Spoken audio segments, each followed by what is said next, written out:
Hello, all of you guys. I hope you are doing well. Today, learning and lesson.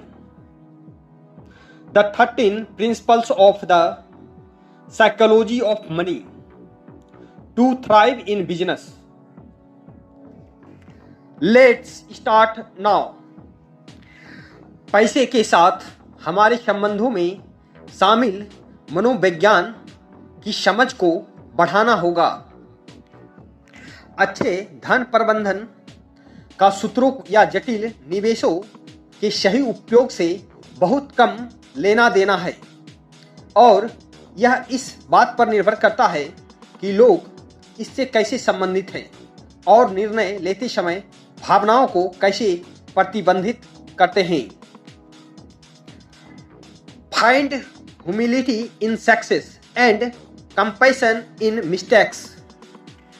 चीज़ें कभी भी उतनी अच्छी या बुरी नहीं होती जितने दुनिया बड़ी और जटिल है और व्यवसायी लोगों को सफल होने पर विनम्र होने की ज़रूरत है और जब वे खराब निर्णय लेते हैं तो करुणामय होने की ज़रूरत है। ऐसा तब और भी ज़्यादा होता है जब भाग्य और जोखिम ऐसे चर होते हैं जिन्हें पहचानना मुश्किल होता है। व्यापार और निवेश की दुनिया में किसी को भी उस शक्ति को स्वीकार करना चाहिए जो दोनों के पास है, उन चीज़ों पर ध्यान केंद्रित करने में सक्षम होने के लिए जिन्हें नियंत्रित किया जा सकता है। Less ego more wealth. जिस तरह से आप अपनी आय और अपने अहंकार के बीच की खाई को पाटते हैं वह पैसे बचाना है। हाउसल ने अपनी पुस्तक में समझाया है कि धन दोनों के बीच अदृश्य अंतर है और धन का निर्माण करने के लिए आपको उन सभी चीज़ों को पार करना होगा जिन्हें आप आज खरीद सकते हैं। ध्यान रखें कि आप कितना भी कमा लें, भविष्य में करोड़पति बनना और धन संचय करना तब तक नहीं होगा जब तक आप आज अपने आवेगों को नियंत्रित नहीं करते। Manage your money in such a way that you sleep peacefully at night. The psychology of money का यह सिद्धांत व्यक्तिगत स्तर पर सबसे महत्वपूर्ण है क्योंकि यह व्यवसाय के लोगों को यह समझने की अनुमति देता है। हालांकि एक निवेश कागज पर बहुत लाभदायक हो सकता है, यह उनके जीवन के लक्ष्यों को पूरा नहीं कर सकता। इसका मतलब यह है कि आपके मन की शांति, आपके पैसे पर रिटर्न हासिल करने की आकांक्षा या एक विशिष्ट प्रतिशत को बचाने के दायित्व पर हावी होनी चाहिए। बहुत महत्वपूर्ण बात यह है कि वित्त व्यक्तिगत है, इसलिए जोखिम भरे तरीकों से निवेश करने से कुछ लोगों को रात में अच्छी नींद आएगी जबकि कुछ अपनी आय का 40% बचाना पसंद करते हैं। दोनों मामले पूरी तरह से वैध है। To be a better investor increase your time horizon. Warren Buffett कहते हैं कि जब आपके पास पैसे का निवेश करने की बात आती है तो समय सबसे शक्तिशाली बल होता है। जबकि आप भाग्य या जोखिम को नियंत्रित नहीं कर सकते हैं।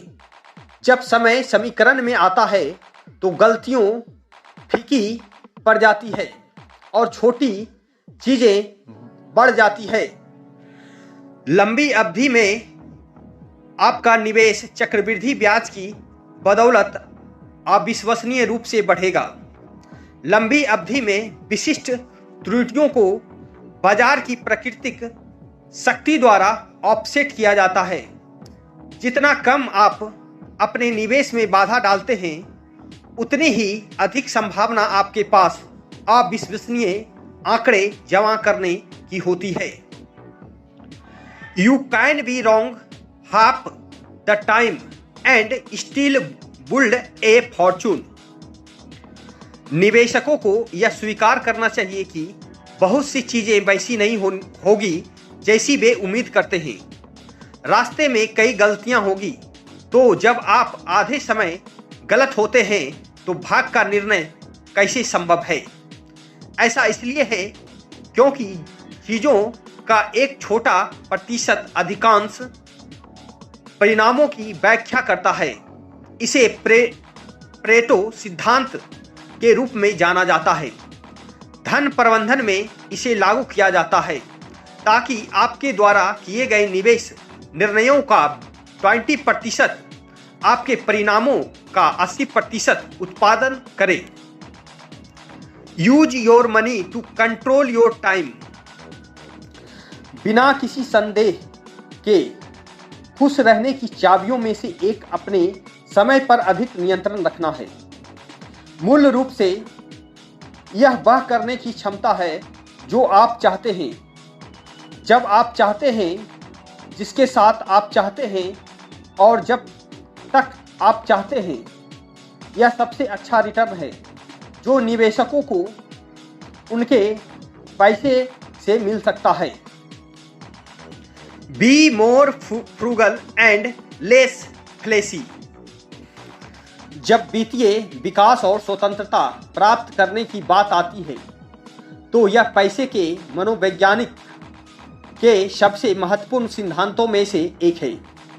जबकि लोग एक कार के लिए बचत करते हैं, एक घर पर एक डाउन पेमेंट या एक चिकित्सा आपात स्थिति, उन्हें उन चीज़ों के लिए बचत करना भी सीखना चाहिए जिनका अनुमान लगाना असंभव है। Define the cost of success and be willing to pay for it.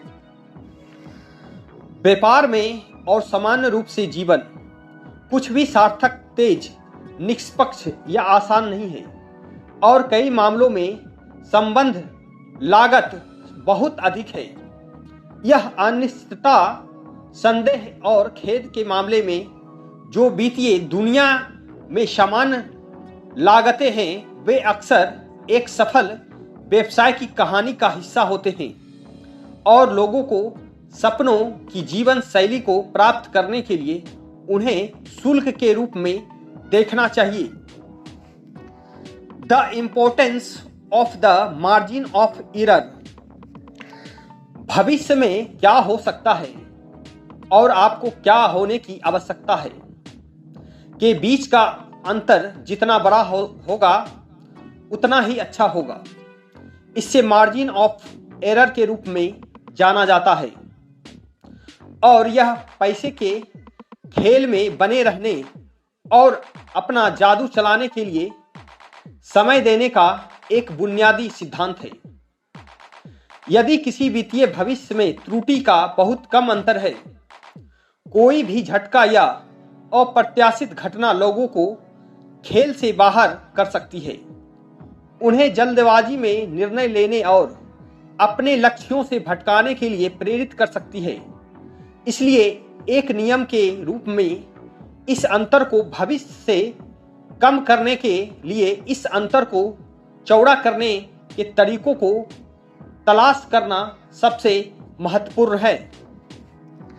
Avoid the extremes in financial decisions। यह नियम एक वित्तीय संतुलन रखने और चरम सीमाओं से बचने के बारे में है जो परियोजनाओं या लक्ष्यों के प्रति उच्च स्तर की प्रतिबद्धता की ओर ले जाते हैं। कोई फर्क नहीं पड़ता कि लक्ष्य और इच्छाएं क्या है। यह याद रखना आवश्यक है कि वे समय के साथ बदलेंगे,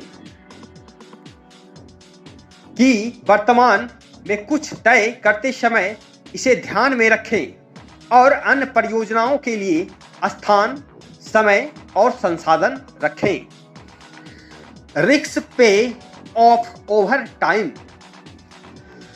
जल्दीबाजी में लिया गया निर्णय जो संभावित परिदृश्यों पर विचार नहीं करता है, निवेशकों को खेल से बाहर कर देगा। इसलिए निर्णय लेने की कुंजी है और एक मानसिकता है जो सबसे लंबे कार्यकाल की गारंटी देगी। निवेशक पैसे के खेल में निवेश करने, बढ़ने और सीखने में जितने लंबे समय तक रहेंगे, उनके परिणाम उतने ही बेहतर होंगे। इस संदर्भ में गणना किए गए जोखिमों से लंबी अवधि में अच्छा लाभ मार्जिन प्राप्त होगा।